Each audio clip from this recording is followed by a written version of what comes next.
Suku Gayo yang ada pada saat ini berasal dari Kerajaan Linge, yang sekarang berada di Kecamatan Isak, Takengon, Aceh Tengah. Kerajaan Linge pada awalnya menganut sistem kepercayaan animisme, sedangkan raja atau reje menganut agama Buddha. Lalu pada abad ke-8, Islam baru masuk ke dataran tinggi Gayo dibawa oleh para pedagang melalui Perlak, sehingga sampai di Kerajaan Linge. Agama Islam dibawa ke Kerajaan Linge oleh Syekh Abdul Qadir dan pedagang lainnya. Islam pun berkembang pesat sampai sekarang di dataran tinggi Gayo.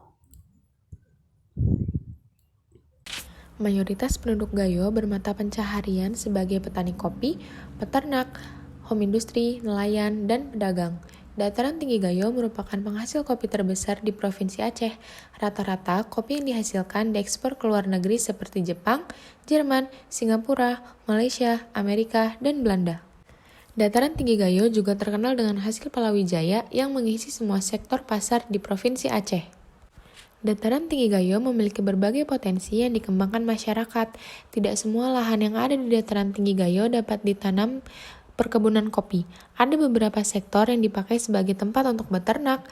Mayoritas penduduk di sini juga mengembala ternak seperti kerbau, sapi, domba, biri-biri, dan kambing. Adapun objek wisata yang dapat menjadi penunjang mata pencaharian masyarakat sekitar, yaitu ada Danau Laut Tawar, Pantai Menye, Gua Putri Bukes, Legenda Loyang Datu, Makam Reje Lingge, home industry, air terjun, Pantai Terong, kuliner, belum lagi di daerah Kabupaten Bener Merah, Gayo Lues, dan lainnya. Bahasa Gayo adalah bahasa yang dipakai sebagai bahasa sehari-hari oleh suku Gayo. Bahasa ini termasuk ke dalam kelompok bahasa yang disebut Northwest Sumatra Barrier Islands, dari rumpun bahasa Austronesia. Bahasa Gayo ini mempunyai keterkaitan yang sangat kuat dengan bahasa suku Karo di Sumatera Utara. Suku yang menggunakan bahasa Gayo tergolong sebagai suku bangsa yang mendiami dataran tinggi Gayo. Wilayah pemukiman suku Gayo terbagi menjadi 3 kelompok. Yang pertama adalah Kabupaten Aceh Tengah dan Kabupaten Bener Meriah yang biasa disebut dengan Gayo Lut atau Gayo Deret. Yang kedua adalah Kabupaten Gayo Lues atau Gayo Balang. Dan yang ketiga adalah Kabupaten Aceh Timur yang disebut dengan Gayo Kalul atau Gayo Serbejadi. Terjadinya pengelompokan ini karena letak geografisnya yang relatif jauh terpisah, serta tidak tersedianya sarana transportasi penghubung antara ketiga kelompok tersebut. Sarana penghubung yang tidak tersedia telah menyebabkan masing-masing kelompok mengembangkan variasi-variasi kebudayaannya. Variasi ini muncul sesuai dengan fisik dan lingkungan sosial yang berbeda. Hal ini dapat dilihat dari perbedaan kecil antara ketiga kelompok tersebut, misalnya dalam bentuk kesenian, dan yang pastinya adalah dialek linguistik. 4. Kesenian. Bentuk kesenian suku Gayo yang terkenal antara lain tari saman dan seni bertutur yang disebut didong. Selain untuk hiburan dan rekreasi, bentuk-bentuk kesenian ini mempunyai fungsi ritual, pendidikan, penerangan, sekaligus sebagai sarana untuk mempertahankan keseimbangan dan struktur sosial masyarakat. Di samping itu, ada pula bentuk kesenian seperti tari bines, tari guel, tari munalu, sebuku atau pepongoten, dan melengkan, atau seni berpidato berdasarkan adat, yang juga tidak terlupakan dari masa ke masa. Karena suku Gayo kaya akan seni budaya. Pada sekitar tahun 1115 Masehi, Raja Islam Kerajaan Lingga yang oleh penduduk negeri Lingga disebut Petu Marhum Mahkota Alam untuk pertama kalinya merumuskan norma adat bersama para ulama dan pemimpin masyarakat lainnya. Isi rumusan adat yang disusun di Istana Raja Lingga, Umah Adat Pituruang Nenggeri, Lingge oleh Raja Petu Marhum Mahkota Alam. Semua adat terdiri dari 45 pasal berbahasa Gayo dan tulisan Jawi. Semua dibukukan sebagai lembaran aturan adat istiadat dari zaman dahulu hingga sekarang tetap dilaksanakan pasal demi pasal dalam semua keadaan mengenai keadatan. 45 pasal adat negeri Lingga. Tata krama dalam sistem masyarakat untuk menjaga akhlakul khorimah, tidak membuat kekerasan atau pemerasan, tidak mengganggu masyarakat, tidak melawan hakim untuk menutupi kesalahan, supaya adat berjalan sesuai dengan harapan. Kata kiasan adat berbicara tidak mutlak-mutlakan.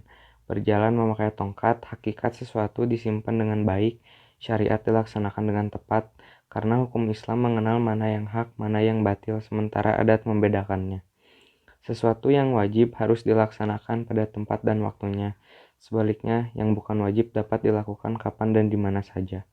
Adat istiadat masyarakat Gayo, semua unsur, mulai dari hal yang terkecil sampai yang terbesar, mempunyai aturan yang harus dipatuhi dan dijalankan. Adat di dalam masyarakat Gayo sangat kuat dan harus direalisasikan. Jika suatu adat menjadi keliru, maka akan dikembalikan kepada Al-Quran dan yang membuat adat tersebut. 6. Sistem kemasyarakatan. Sistem yang ada di dataran tinggi Gayo dahulu dikenal dengan sistem kerajaan, yang dikenal dengan dinasti Lingga. Sistem pemerintahan kerajaan tradisional berupa unsur kepemimpinan yang disebut sarakopat, atau 4 unsur dalam satu ikatan terpadu. Yang pertama ada raja sebagai kepala pemerintahan yang bertugas sebagai musuke sifat, yaitu memelihara keadilan di kalangan rakyatnya. Yang kedua ada ulama, yang mempunyai tugas muperlu sunet atau berkewajiban membimbing dan melaksanakan ajaran Islam terutama yang fardu dan sunnah yang baik. Yang ketiga ada petuwe atau orang yang dituakan dan dipandang berilmu, memiliki tugas sebagai musidik sasat atau meneliti dan mengevaluasi keadaan rakyat atau masyarakat. Dan yang terakhir ada rakyat, yang memiliki fungsi sebagai genap mufakat, yaitu bermusyawarah dan mufakat bagi kepentingan negeri dan seluruh masyarakat. Adapun prinsip-prinsip adat suku Gayo meliputi 4 hal, yaitu yang pertama ada dunie. Terpancang adalah harga diri yang menyangkut hak atas wilayah. Yang kedua, nahma teraku adalah harga diri yang menyangkut kedudukan yang sah. Yang ketiga ada belamutan, adalah harga diri yang terusik karena ada anggota kelompoknya yang tersakiti atau diganggu. Dan yang terakhir ada malu tertawan, adalah harga diri yang terusik karena kaum wanita atau kelompoknya diganggu atau difitnah orang lain. Masyarakat Gayo hidup dalam komuniti kecil yang disebut kampung. Setiap kampung dikepalai oleh seorang gecik. Kumpulan beberapa kampung disebut kemukiman yang dipimpin oleh mukim. Pada masa sekarang, sistem pemerintahan mengikuti sistem pemerintahan nasional yang membedakan dengan daerah lain yang ada di Indonesia, yaitu terdapat beberapa buah mukim. Mukim merupakan bagian dari kecamatan dengan unsur-unsur kepemimpinan terdiri atas gecik, wakil gecik, imam, dan cerdik pandai yang mewakili rakyat. Pada pemerintahan yang ada di dataran tinggi Gayo, tidak mengenal sistem RT atau RW. Yang ada hanya satu bagian yang disebut sebagai dusun, dipimpin kepala dusun dan perangkatnya. Masyarakat Gayo pada masa lampau mengenal beberapa teknologi yang manual, seperti dalam bertani, masyarakat menggunakan tenaga kuda atau kerbau untuk menggarap sawah. Begitu juga dengan yang lain seperti kerajinan, yaitu seni arsitektur, seni ukir, sulaman, anyaman, dan seni keramik. Dahulu, masyarakat selalu menggunakan peralatan tradisional. Perkembangan zaman yang semakin canggih tidak mengurangi keinginan masyarakat Gayo untuk mengikuti tantangan zaman, yaitu masyarakat sudah beralih menggunakan alat yang lebih modern untuk mengembangkan kehidupan dan kesejahteraan. Para petani yang dahulu menggunakan tenaga kuda atau kerbau beralih menggunakan mesin traktor untuk menggarap sawah. Para pengrajin dari alat manual beralih ke alat modern. Peralihan dari sistem kerajaan merupakan sebuah revolusi yang terjadi di dataran tinggi Gayo. Walaupun perubahan terjadi, tetapi nilai adat dan nilai budaya tidak pernah lepas dari kehidupan masyarakat dataran tinggi Gayo.